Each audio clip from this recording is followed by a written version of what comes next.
Okay, this is my next painting. I think I only have a few left and then I'll finally be done soon.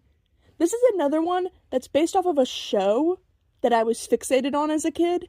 That show being Angry Beavers on Nickelodeon. Only I didn't actually grow up with cable. We actually had Netflix before streaming took over. I vaguely even remember those mail-in discs Netflix used to sell, again before they became a streaming giant.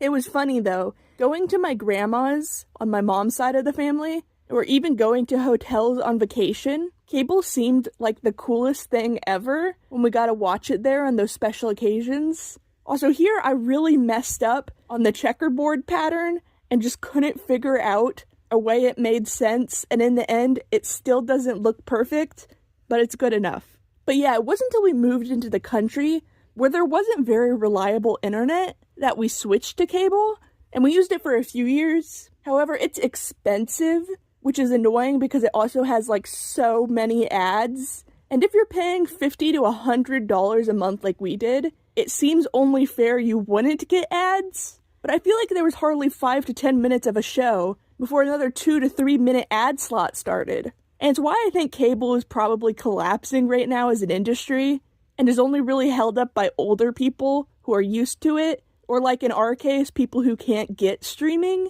But eventually even we got rid of it and just watched TV less. We eventually found a small little receiver thing that let us get channels within so many miles of us for free. So we still got local news and limited shows. Again, all very catered towards elderly people, and the ad issue was still annoying, but at least then it could be justified because at least it was a free service.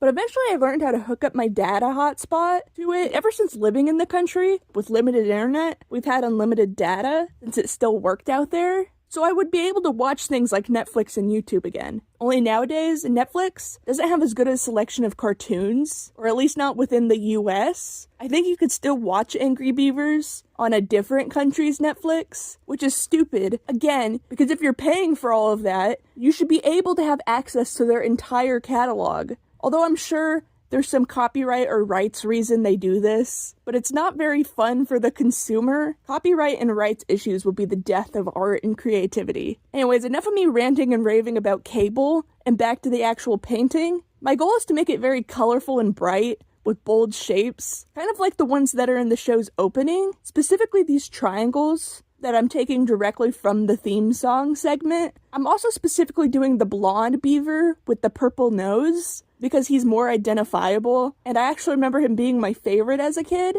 But much like with Tom and Jerry, you root for the positive brother as a kid, but as an adult looking back over the first few episodes, the anxious and kind of grumpy brother seems a lot more reasonable and relatable. And speaking of looking over the first few episodes, I triggered some childhood trauma of mine, as I remember being very scared of this episode where they stay up late. They watch a horror movie, and the joke is that it's a bad horror movie. You can see the strings on the monster moving it, and the actors aren't good, and it's all clearly a joke. Only I was very young watching this, and only knew the beavers were acting scared of this fake horror movie, and so I too thought there was a reason to be afraid of the weird finger blob monster. I also remember the ending being scary, where they realized the clock has been unplugged this whole time, and they had actually been awake for so long that the world had completely gone futuristic. And I remember being scared that could somehow happen to me, because again, I was very young and not a smart kid. The only other thing I know about the show is that its ending was changed, because it actually acknowledged the beavers as being a part of a show, and in the final episode they find out said show is ending, and that could have been a nice little meta way to address the audience directly and have a nice send-off, but apparently it was against some kind of Nickelodeon show rule to ever have it be mentioned by a character that it was a show, and so the original finale was vaulted, but if I remember correctly, the audio and voice lines are still out there, but I don't remember me watching all the way to the end of the show. It was very episodic, and I randomly watched random episodes as a kid, but I remember liking them a lot. I think I just like beavers as animals. I have more of an appreciation of them as an adult, since I now understand the environmental impact they have. They are single-handedly responsible for making some wetlands and marshes. When they dam up rivers, the water has to flow somewhere, sometimes flooding areas, but creating a diverse and richer ecosystem than what was there before. They also don't eat logs of wood like you see in the cartoons. they usually just strip off the more nutritious bark and leaves off of the tree, and will only really cut down trees to better get to that good stuff, and because the sturdy logs that are left over become good dam building materials.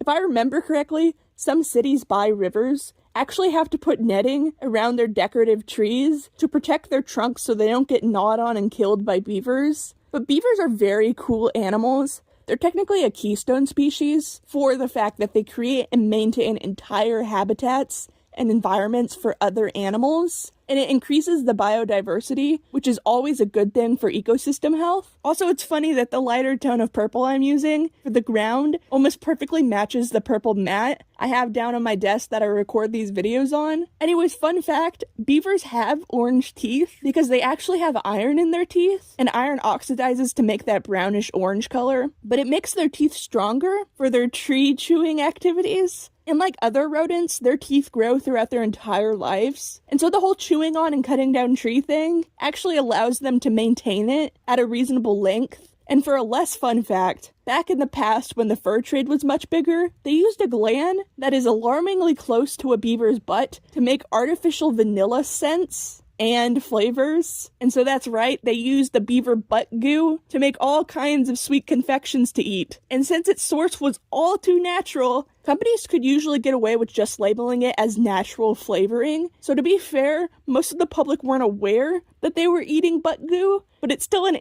interesting time in history. Just thank the universe for the existence of widespread synthetic vanilla today.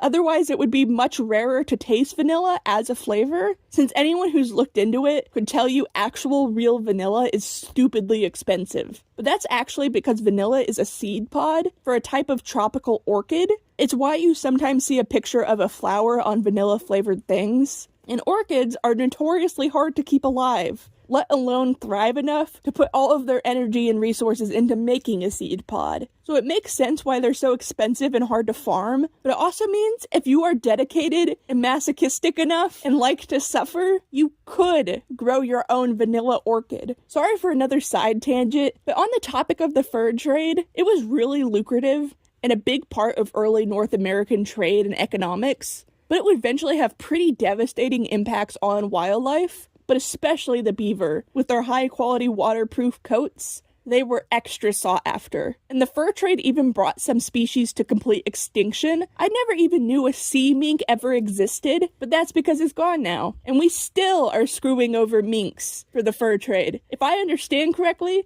they are the most widely farmed animals for their fur, opposed to other animals like foxes or rabbits, which also make up some of the fur farming industry. But this isn't the 1800s anymore. We don't need real beaver butt goo, and we don't really need real animal parts and fur when we could so easily make synthetic stuff with a similar, if not exact same effect and look, without needlessly murdering so many animals, not even for food or medicine or anything useful, just for human vanity. But that's kind of a downer note to end this video on, especially for this bright, happy painting inspired by a cartoon beaver. So in happier news, I added my first ever thing to this pin board. I used to have a little display of packaging in my old bedroom. I don't know why out of everything I decided to fixate on for my decorations, I focus on literal garbage, but I think it's actually fun to take a moment and look over the packaging on things I would usually otherwise buy and then throw away and never really think about.